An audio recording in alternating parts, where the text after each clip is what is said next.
Ce sont les Américains qui tiennent le couteau par le manche et ce sont les Américains qui déterminent s'il faut continuer la guerre ou pas. Les Européens feront ce que disent les Américains.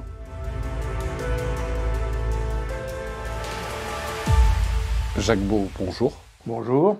Vous êtes ancien colonel des services de renseignement suisses. Vous êtes spécialiste des pays de l'Est et ancien chef de la doctrine des opérations de la paix des Nations Unies. Au sein de l'OTAN, vous avez participé à des programmes en Ukraine et notamment lors de la révolution de Maïdan en 2014. Vous êtes l'auteur de plusieurs livres majeurs aux éditions Maximilo. D'abord Gouverné par les fake news, puis Le Poutine, maître du jeu en février 2022.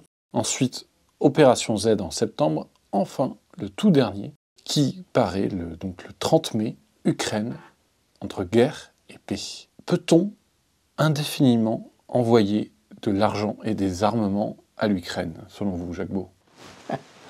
Alors c'est la question à 100 francs.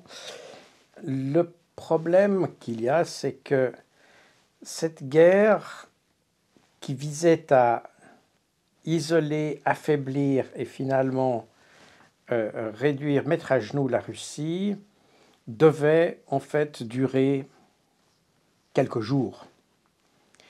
Et les sanctions massives devaient conduire à l'effondrement de l'économie et pousser la population russe à réclamer un changement à la tête du pays. Voilà, ça c'était le calcul.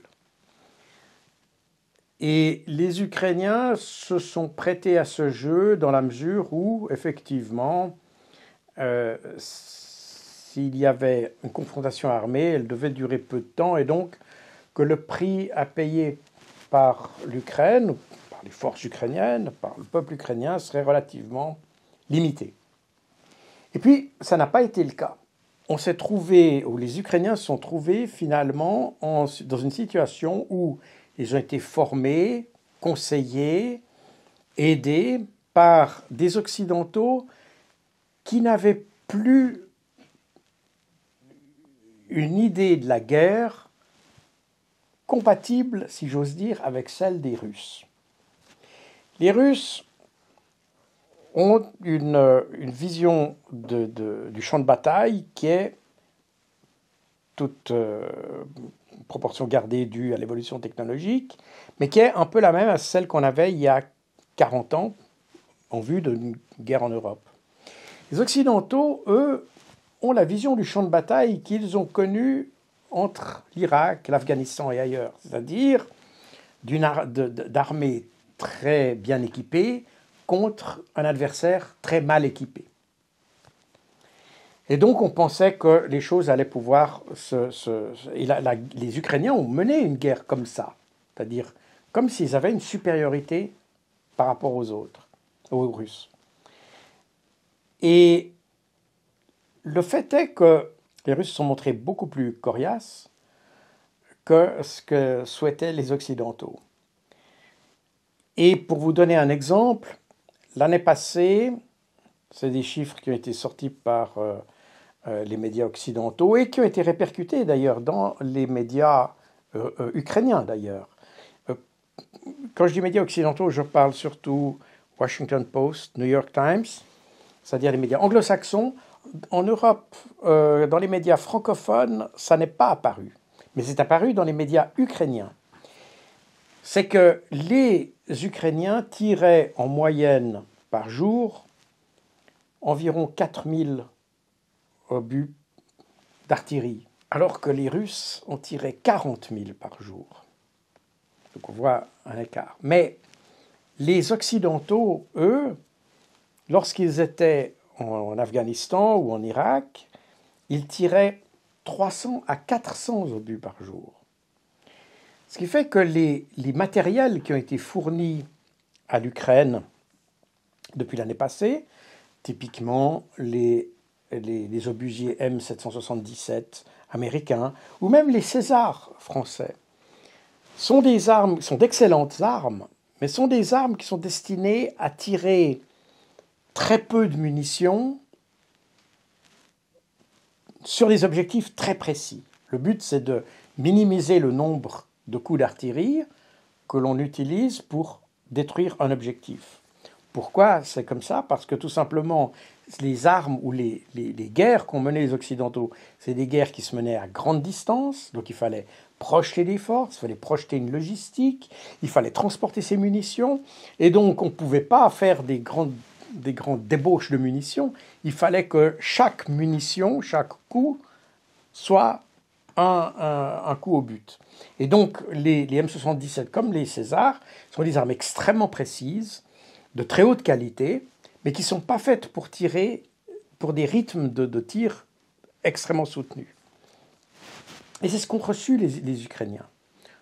Et en face, on a les Russes qui, eux, ont un matériel plus simple, qui ont des performances à peu près semblables, mais plus rustiques et qui permettent de tirer des volumes de feu énormes. Et ce qui fait la différence, en réalité, au final, c'est le volume de feu.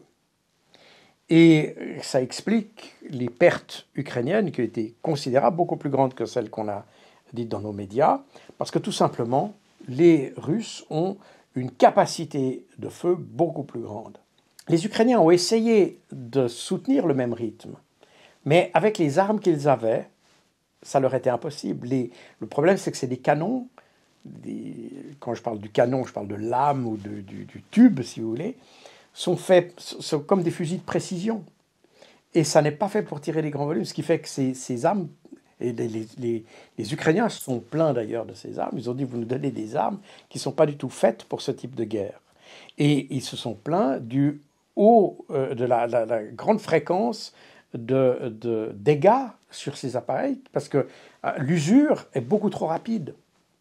Et donc, il fallait retirer ces appareils, après les avoir utilisés un petit peu, pour pouvoir les réparer et les remettre sur le terrain. Et donc, ça indique qu'on est sur deux représentations de la guerre, de représentations pas de la guerre, mais du combat, qui sont très différentes part et d'autre. Et les Occidentaux ne sont pas préparés pour ça. J'ai dit tout à l'heure que les Américains avaient tiré à peu près 300 à 400 coups d'artillerie par jour en Afghanistan. Leur production mensuelle est donc d'environ 12 000 coups d'artillerie par mois. Mais 12 000 coups par mois, c'est un tiers de ce que tirent les Russes en un jour. Et vous commencez à voir le problème. Les capacités de production occidentale n'arrivent même pas à soutenir le rythme de ce que font les Russes de l'autre côté. C'est-à-dire que si on voulait vraiment avoir une parité opérationnelle entre les Russes et les Ukrainiens, toute l'industrie occidentale n'y suffirait pas. Donc les arsenaux militaires occidentaux sont bientôt à sec. Alors, ce qui s'est passé, c'est que non seulement les capacités de production occidentales arrivent à bout de souffle, mais les Occidentaux ont dû piocher dans leur propre stock pour fournir des munitions à l'Ukraine. Les Américains ont dû aller retirer des munitions, 300 000 obus dans un dépôt qu'ils avaient en Israël. Ils ont commandé des munitions à la Corée du Sud, mais la Corée du Sud ne veut pas que ces munitions soient utilisées en Ukraine. Alors les Américains, en théorie tout au moins, mais certains pensent qu'ils ne jouent pas vraiment le jeu, mais l'idée c'est que les Américains commandent des munitions à la Corée du Sud, les envoient aux États-Unis, et puis les Américains en échange envoient leurs propres munitions en Ukraine. Donc on voit que les capacités occidentales de munitions arrivent au bout. Ça ne touche pas simplement ça. On a le même problème avec les munitions, les HIMARS, ces missiles, ces missiles multiples qui ont été fournis par les Américains, qui sont de nouveau d'excellentes armes, qui ont l'avantage d'avoir des trajectoires non balistiques, c'est-à-dire que la trajectoire n'est a priori pas prédictible, et donc ça rend plus difficile la riposte ou la neutralisation par la Russie. Bon, ce qui s'est passé, c'est que les Russes ont très vite compris comment fonctionnait. Ils ont probablement obtenu des HIMARS grâce à de la corruption. Ils ont étudié les systèmes et maintenant, ils ont des systèmes de contre-mesures qui fonctionnent. Bref, sans entrer dans tous les détails, ça veut dire que la technologie occidentale qui aurait permis sans doute de donner un avantage à l'Ukraine ne parvient pas à faire la différence sur le champ de bataille. Et de nouveau, ça n'a rien à voir avec la qualité des systèmes qui est bonne, mais qui est conçue pour d'autres types de guerres. Et on a le même phénomène avec les chars de combat. À partir de mai-juin 2022, pratiquement l'arme blindée ukrainienne a été détruite. Il restait certainement des chars, mais de nouveau, il faut être prudent sur la comparaison mais en gros, les Ukrainiens avaient en février 2022 850 chars T-64, des chars de combat, des chars de bataille. Et selon les documents américains qui ont fuité au mois d'avril, au début mars, les Ukrainiens n'en avaient plus que 43 à engager sur leur grande offensive de printemps. Alors, ça ne veut pas dire qu'il en reste que 43, je pense quand même qu'il en reste d'autres, mais ça montre que le rapport entre ce qu'il y avait avant et ce qu'il y a maintenant est quand même un très gros changement, et que les Ukrainiens dépendent presque exclusivement maintenant sur l'approvisionnement occidental. L'Union européenne a essayé de mettre sur pied un programme pour l'acquisition d'1 million d'obus sur une année, et a mis sur la table 1 milliard pour ce faire, mais ils n'ont pas réussi à mobiliser les capacités pour le faire. Donc ce plan est pratiquement tombé à l'eau, parce que tout simplement, les capacités européennes ne suffisent pas. Les Occidentaux ont essayé donc de refaire des munitions, parce que les Ukrainiens, donc, il faut savoir que les Occidentaux ont fourni des pièces d'artillerie de calibre 105, oui, mais aussi 155 mm, ça les plus importantes, alors que l'armée ukrainienne avant avait des pièces d'artillerie qui fonctionnaient au 152 mm. Comme elle est devenue dépendante des Occidentaux pour la munition, eh bien, on a oublié les armes de 152 pour les remplacer par la munition de 155. Mais comme il n'y a plus assez de munitions de 155, les Occidentaux ont recommencé ou essayé de faire redémarrer la production dans les ex-pays de l'Est, de faire redémarrer la production de munitions de 152 mm. Donc on voit bien qu'on arrive un petit peu au bout du rouleau concernant les capacités de production. Ça a plusieurs effets, ça. Il y a d'abord un effet matériel, c'est-à-dire que les Ukrainiens, pour la grande offensive qu'ils veulent faire, qu'ils voulaient faire d'ailleurs, c'est la même offensive qu'ils voulaient faire en juillet 2022, avec 1 million d'hommes, ce qu'avait dit Zelensky. Ils n'ont pas pu faire, donc c'était repoussé à l'automne, puis repoussé à l'hiver, puis repoussé au printemps, et puis maintenant on est dans cette offensive, cette grande offensive de printemps qui devrait venir au mois de mai, mais que Zelensky a dit qu'il n'était pas prêt pour faire, donc ça viendra probablement à l'été. Enfin bref, on ne sait pas. Il y a donc les capacités militaires, mais il y a aussi les capacités financières. Le problème actuellement n'est pas vraiment la volonté. Quand il y a la volonté, il y a de l'argent. Donc ce n'est pas vraiment le problème en tant que tel. Parce que les Occidentaux veulent aider l'Ukraine. Et donc, ils trouveront de l'argent pour le faire. Le problème, c'est qu'ils n'ont pas les capacités matérielles de produire. Les capacités des usines, des entreprises, la main-d'œuvre qualifiée, tout ça, ils ne l'ont pas. D'ailleurs, à telle enseigne que je peux me tromper, mais il me semble que c'est les Tchèques ou les Polonais qui ont proposé que les Ukrainiens viennent eux-mêmes fabriquer la munition dans leur pays parce qu'ils n'ont pas la main-d'œuvre pour le faire. On est vraiment dans un espèce de cul-de-sac industriel, si vous voulez. On n'est plus du tout équipé en Europe pour soutenir un rythme de production tel que le font les Américains et les Russes. Et il y a eu une étude qui a été faite par, maintenant le nom m'échappe, mais c'est un think tank américain qui a fait une étude sur la production des munitions en Russie et il montre que malgré... évidemment, c'est un think tank américain, donc il voit tous les problèmes que les Russes ont, etc. Mais malgré tous ces problèmes, ils arrivent quand même à constater que la production russe, malgré toutes les difficultés qu'il y a, est 4 fois supérieure à la capacité de production de pratiquement tout l'Occident. Donc, on est dans un serpent qui se mord la queue en ce moment. Donc, le problème n'est pas la volonté politique, ni même vraiment l'argent, mais surtout le fait qu'on n'arrive pas, on n'a pas les capacités. Et ça a conduit certains en Occident à se poser la question que vous avez posée, jusqu'à quand on arrivera à faire ça? Parce qu'on voit bien que on peut vivre à crédit avec l'argent, mais avec la munition, ça peut pas, c'est pas possible. Soit vous arrivez à la produire, soit vous n'arrivez pas. Vous ne pouvez pas avoir des munitions fictives. Et ça a commencé à induire chez les Occidentaux une réflexion qu'on ne voit pas tellement encore en Europe, mais qu'on voit surtout aux États-Unis, parce que c'est eux qui sont les plus grands pourvoyeurs de munitions.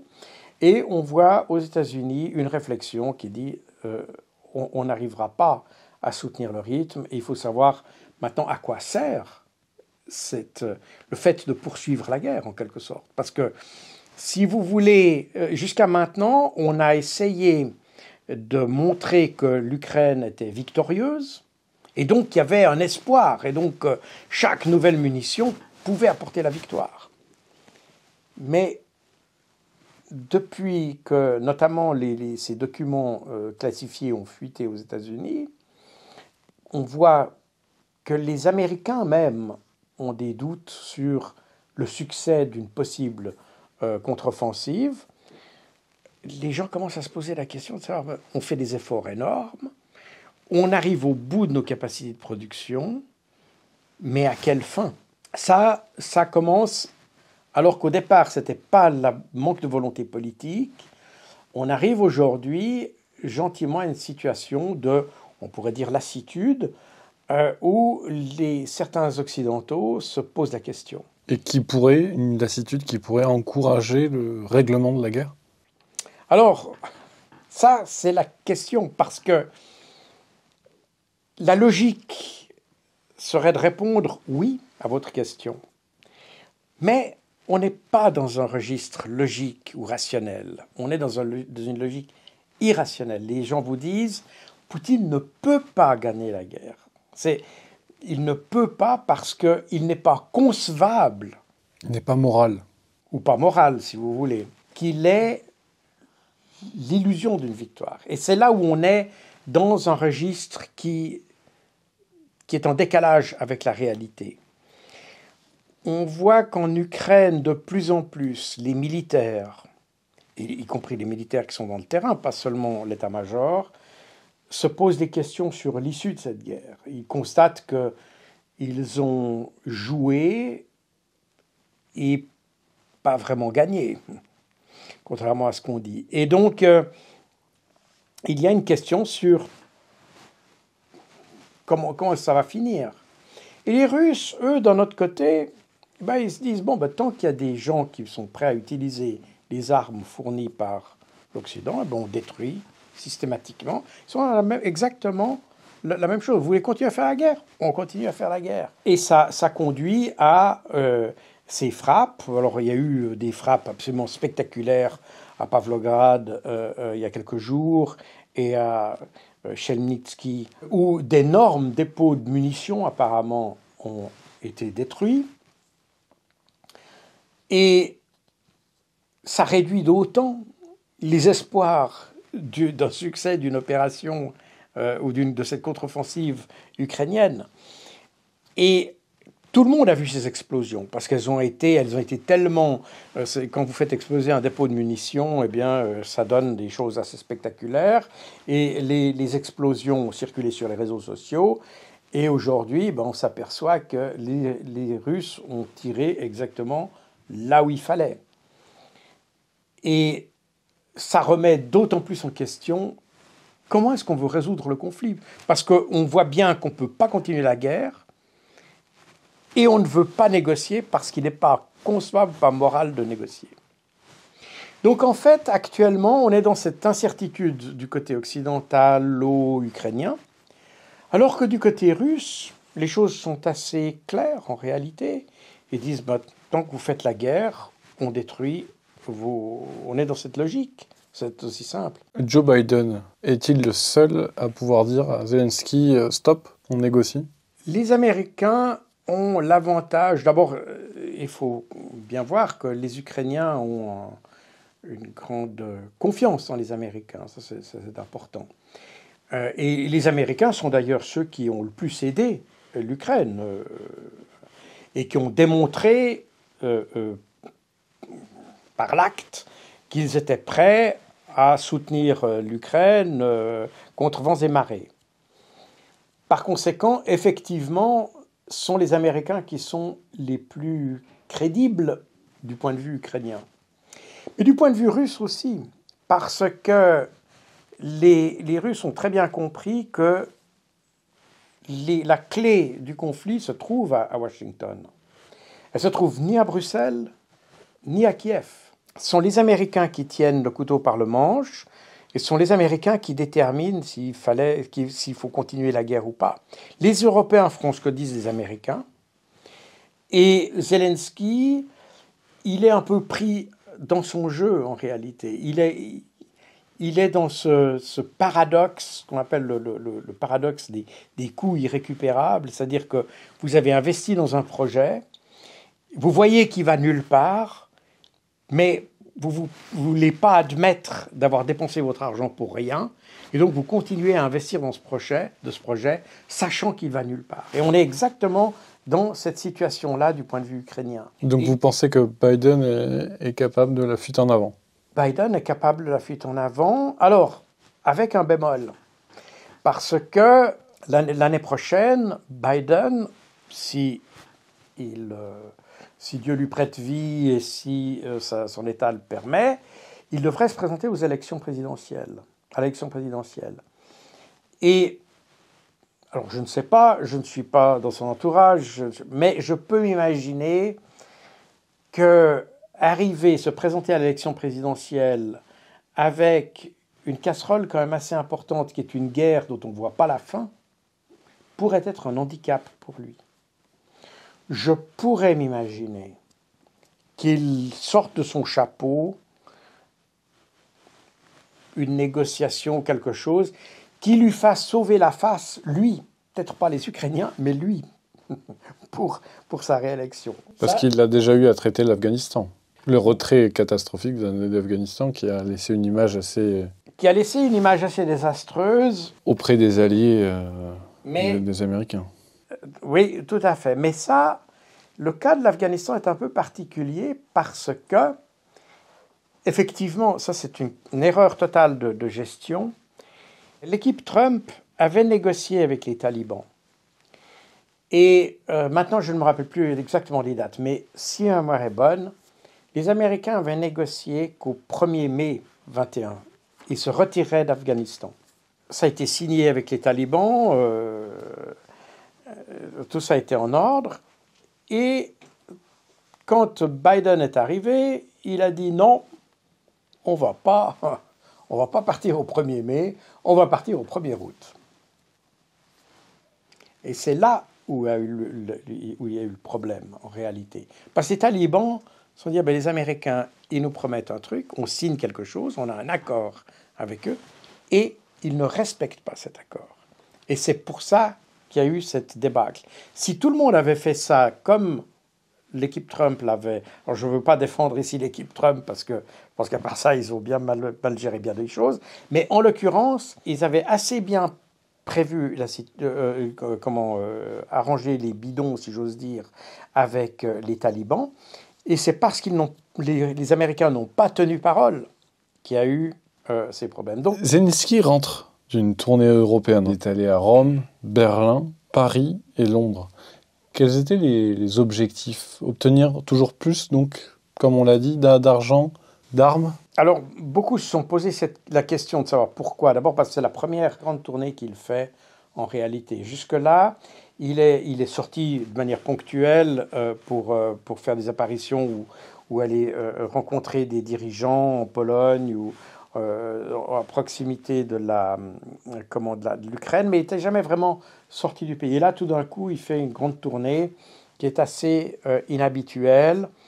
Je pense que Zelensky a essayé de, resserrer les rangs autour d'un soutien occidental que les Occidentaux commencent à remettre en question, et pour recréer une confiance autour de cette contre-offensive que de plus en plus d'Occidentaux considèrent comme un échec annoncé. Et donc voilà pourquoi. Donc c'est plus politique qu'autre chose. Je pense que les Occidentaux, d'une manière générale, continuent à soutenir l'Ukraine. Ils l'ont d'ailleurs dit. Mais vous voyez, il y a une dépendance. D'ailleurs, Joseph Borrell, tout récemment, vient de déclarer, il a dit « Je sais comment arrêter la guerre. Il faut arrêter de donner des armes. Et en 24 heures, la guerre s'arrête. » Joseph Borrell, c'est le ministre des Affaires étrangères, entre guillemets, de l'Union européenne. C'est pas une colombe en Europe. Donc là, il y a un message qui était assez clair vis-à-vis des Ukrainiens, c'est de dire c'est nous qui déterminons si vous faites la guerre ou si vous ne la faites pas. Et c'est de votre volonté de faire la guerre que dépend notre soutien et vice-versa. Donc nous, tant qu'on vous donne des armes, vous faites la guerre. C'est d'ailleurs ce que les Européens ont dit depuis le 25 février 2022. Il a très clairement indiqué qu'il y avait cette dépendance et les Occidentaux ne veulent pas transiger sur la question d'une négociation. Alors, on vient sur ce programme de paix, ou le plan de paix de Zelensky, qui n'est pas vraiment un plan de paix, à vrai dire, parce qu'il a voulu,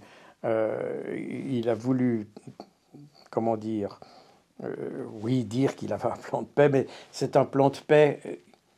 Vous savez, quand on est dans une situation de guerre, quelle que soit la situation, vous devez retomber sur un compromis entre le vainqueur et le vaincu, quelle que soit la situation. Je rappelle par ailleurs que quand les Américains et les Occidentaux se sont engagés, sont allés en Irak et en Afghanistan, on n'a pas dit, on n'a pas fait tous ces simagrées, les Occidentaux sont partis et puis terminé. Ils sont même partis sans payer la facture, si j'ose dire. Donc, du côté ukrainien, les Occidentaux veulent évidemment pas lâcher du terrain ou lâcher du lest sans avoir une contrepartie. Et cette contrepartie, selon Zelensky, ça peut être que le départ des Russes.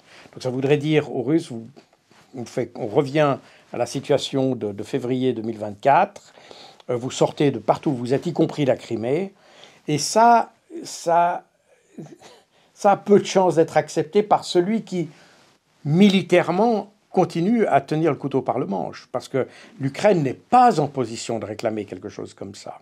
Un autre personnage a récemment fait le tour des capitales européennes, ainsi que Kiev et Moscou. C'est le représentant chinois pour l'Eurasie, Li Wei, qui est chargé d'échanger sur le règlement du conflit. Qu'en pensez-vous? Quelle issue? Alors les Chinois... On a parlé de Washington tout à l'heure. Est-ce que le conflit russo-ukrainien peut se régler à Pékin? Je ne sais pas s'il peut se régler à Pékin, mais Pékin pourrait être, en théorie, une voie de sortie. Je vous rappelle que l'année passée, lorsque Zelensky, donc on était en mars de l'année passée, lorsque Zelensky a cherché un acteur ou un partenaire pour une négociation, il a interrogé 3 pays. Il a interrogé la Chine, la Turquie et Israël. Et ça veut dire, en d'autres termes, que malgré les liens étroits qui sont développés ces dernières années entre la Russie et la Chine, les Ukrainiens continuent à avoir un certain respect pour la Chine. D'abord, ils en avaient avant le conflit, je veux dire, dans la mesure où la Chine était un des pays qui avait cherché à investir en Ukraine. Ils ont été mal remerciés en sens que ce que les Ukrainiens avaient financé, ce que les Chinois avaient financé en Ukraine, les Ukrainiens l'ont nationalisé dans la foulée. Ça n'a pas plu aux Chinois. Mais les Chinois, eux, aujourd'hui, avec l'expérience qu'ils ont eue, notamment entre l'Arabie saoudite et l'Iran, je pense que la diplomatie chinoise s'est enhardie et puis ils sont prêts à jouer un rôle dans la résolution du conflit. D'autre part, vu de l'Ukraine, avoir la Chine qui s'impliquerait pour la résolution du conflit n'est pas un mauvais calcul, puisque la Chine est finalement un des seuls pays qui puisse parler d'égal à égal ou, disons, en bonne intelligence avec la Russie, ou qui est crédible vis-à-vis de la Russie. Et donc, l'idée que la Chine puisse jouer un rôle, ça n'est du point de vue ukrainien pas inconcevable. Par contre, le problème vient du côté des Occidentaux, parce que les Occidentaux se sont acharnés depuis une année à diaboliser la Chine, sur Taïwan d'abord, mais aussi parce que la Chine refusait de condamner la Russie. Et dans l'atmosphère qui s'est développée durant cette année où soit on est avec nous ou on est contre nous, ce qu'on avait reproché à George Bush en 2003 à l'égard de l'Irak, eh bien, les Occidentaux le font à l'égard de la Russie aujourd'hui. Exactement la même chose. Et les Européens, exactement comme George Bush en 2003. Soit vous êtes avec nous, soit vous êtes contre nous. Et c'est dans cette perspective que l'on regarde la Chine, ce qui est un problème puisque, comme on l'a dit, la paix ne peut pas venir de Kiev uniquement, mais elle doit venir aussi de Washington. Et les Américains, surtout dans une phase préélectorale, sont probablement pas très prêts à faire cette fleur, si vous me passez l'expression, à la Chine, qui lui donnerait le beau rôle en tant que promoteur d'un accord de paix. Donc on est vraiment dans une situation de serpent qui se mord la queue ou un cul-de-sac. Justement, Emmanuel Macron, lors de son déplacement récent en Chine, a demandé à Xi Jinping de ramener la Russie à la raison. Est-ce qu'il a eu raison de faire ça? Écoutez, on est carrément dans l'enfantillage. Je pense qu'il n'y a pas tellement d'autres manières de le décrire. Si un dirigeant occidental parle comme ça à la Chine, c'est qu'il n'a strictement rien compris. Mais rien du tout. D'abord, il n'a rien compris au conflit, parce que la Russie, elle n'est pas sans raison en Ukraine. Comme on l'a dit, elle a une raison, et cette raison, c'est la protection des populations du Donbass. Donc il y a une logique, on dirait en anglais a rationale. Donc il y a un motif. Et c'est sur ce motif-là qu'il faut travailler. Donc on n'est pas dans une action déraisonnée, d'une simple velléité comme ça, de conquête, etc. Mais ça, c'est la lecture typiquement du citoyen moyen, et c'est celle de Macron en l'occurrence. C'est un peu navrant qu'un dirigeant puisse continuer à penser comme ça, d'autant plus qu'il dispose de services de renseignement qui, à mon avis, devraient lui donner une image un peu plus rationnelle de ce conflit. Donc ça, c'est déjà la première chose. Ensuite de ça, apparemment, il a dit ça à la Chine, un peu avec un ton très paternaliste. C'est un petit peu... On vous conseille vivement de le faire, sinon il pourrait vous arriver des bricoles. C'est un petit peu comme ça que ça a été dit. Et c'est pas comme ça qu'on parle à la Chine. Et je pense que déjà, à la fois dans le fond et dans la manière, cette manière de faire de la part de Macron était totalement déplacée. Justement, on va toujours parler de Macron. Il a dit encore plus récemment, le président français, je cite, « La Russie entre dans une forme de vassalisation à l'égard de la Chine. » Ça me semble parfois tellement puéril que c'en est navrant de la part d'un dirigeant européen. Les relations entre la Chine et la Russie ne peuvent pas être comparées, par exemple, aux relations qu'il y a même entre les relations actuelles entre l'Europe et les États-Unis. Les Chinois et les Russes ne voient pas leurs relations sous un mode hiérarchique. Ils le voient sous la forme d'un échange de bons procédés. Pour simplifier le propos, la Russie voit dans la Chine un fournisseur de produits finis et la Chine voit la Russie comme un fournisseur de matières premières nécessaires à produire ce qu'elle a et à un bon prix. Par conséquent, on est dans une situation gagnant-gagnant. On n'est pas dans une relation d'un subordonné et d'un subordonné et d'un chef. Donc, je ne pense pas que les Chinois voient le monde en termes de vassalisation. D'ailleurs, même quand on voit la Chine avec d'autres pays, les pays africains, etc., quand on parle aux dirigeants africains, on constate qu'ils n'ont pas du tout le sentiment d'être vassalisés par la Chine. Il y a la manière dont la Chine traite les affaires, à tort ou à raison, c'est la perception qu'ont les Africains, c'est dans une situation de partenariat et non pas ce qu'ils ont toujours eu avec les Occidentaux d'un papa parlant à son enfant. Ça fait d'ailleurs une grande partie du succès de la Chine en Afrique. Les Chinois ne vont pas là pour donner des conseils, pour inciter les gens à faire ceci ou ça. Ils disent voilà, nous on vous offre quelque chose, vous en retirez un bénéfice qui nous sert à nous, donc on est sur une sorte de partenariat et c'est comme ça qu'ils font les choses. À tort ou à raison, c'est comme ça que les Chinois voient les choses, c'est comme ça que les Africains comprennent les choses.